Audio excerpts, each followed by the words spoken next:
Selamat pagi Bapak Ibu Saudara-saudariku yang terkasih dalam nama Tuhan kita Yesus Kristus. Kita bertemu kembali dalam sapaan renungan harian pada hari ini. Mari kita berdoa. Kasih karunia Tuhan kita Yesus Kristus, kasih dari Allah Bapa dan persekutuan Roh Kudus, itulah kiranya menyertai kamu. Amin.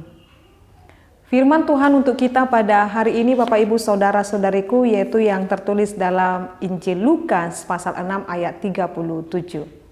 Janganlah kamu menghakimi, maka kamu pun tidak akan dihakimi. Dan janganlah kamu menghukum, maka kamu pun tidak akan dihukum. Ampunilah dan kamu akan diampuni. Demikian pembacaan firman Tuhan. Bapak Ibu Saudara-saudariku yang terkasih dalam nama Tuhan kita Yesus Kristus, firman Tuhan untuk kita pada hari ini mengingatkan kita dengan suatu pertimbangan-pertimbangan, larangan, dan apa yang harus kita lakukan dalam kehidupan kita. Peringatan yang pertama diingatkan dalam ayat ini adalah janganlah kamu menghakimi. Apa artinya Bapak Ibu? Jangan menghakimi terhadap sesama manusia, baik sahabat maupun musuhmu. Janganlah berlaku sebagai hakim yang mengadili orang-orang. Itu yang dimaksudkan di sana. Jadi jangan menjadi hakim atas sesamamu. Sebab hanya Allah lah yang menjadi hakim bagi kita seluruhnya.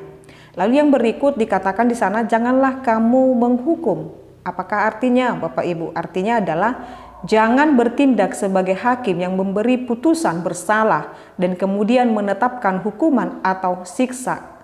Jadi Bapak Ibu Saudara-saudariku yang dikatakan kepada kita jangan menghukum, maksudnya adalah kita tidak menetapkan dia bersalah atau tidak dan memberikan penghukuman yang bagaimana kepada dia, tetapi memberikan kepada dia Bapak Ibu lebih cenderung kepada hal yang lebih mendidik.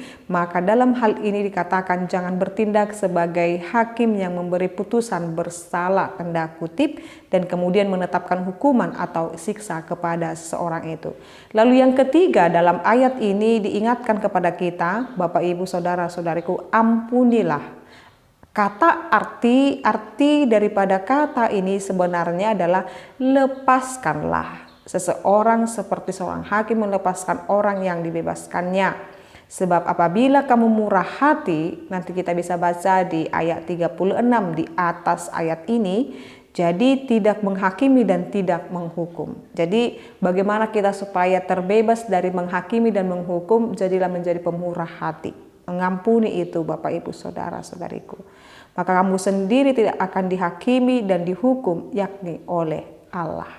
Maka dalam hal ini Bapak Ibu Saudara-saudariku, Tuhan memberikan kepada kita kebebasan untuk memilih cara hidup yang bagaimana yang kita menjalani dalam kehidupan ini. Jadi Tuhan memberikan kepada kita Bapak Ibu Saudara-saudariku pilihan untuk mengampuni. Hiduplah di dalam pengampunan sebab mengampuni itu sungguh indah dan melegakan. Amin, kita berdoa. Terima kasih ya Allah Bapa kami buat firman-Mu yang mengajarkan kami hidup dalam pengampunan. Biarlah kami Tuhan melakukannya. Berkati Tuhan setiap kehidupan kami, berkati setiap kehidupan saudara-saudari kami ini. Berkati mereka yang sedang berjuang untuk dapat mengampuni sesamanya.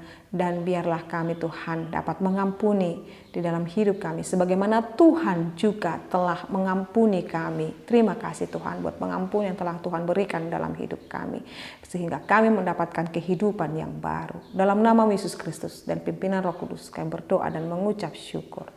Anugerah daripada Tuhan kita Yesus Kristus, kasih dari Allah Bapa dan persekutuan Roh Kudus itulah kiranya menyertai dan memberkatimu sekarang sampai selama-lamanya. Amin. Selamat pagi Bapak Ibu, Saudara-saudariku, selamat mempersiapkan atau mengawali aktivitas kita sepanjang hari ini dan mempersiapkan diri kita dalam ibadah esok di gereja kita masing-masing. Tuhan Yesus memberkati. Shalom.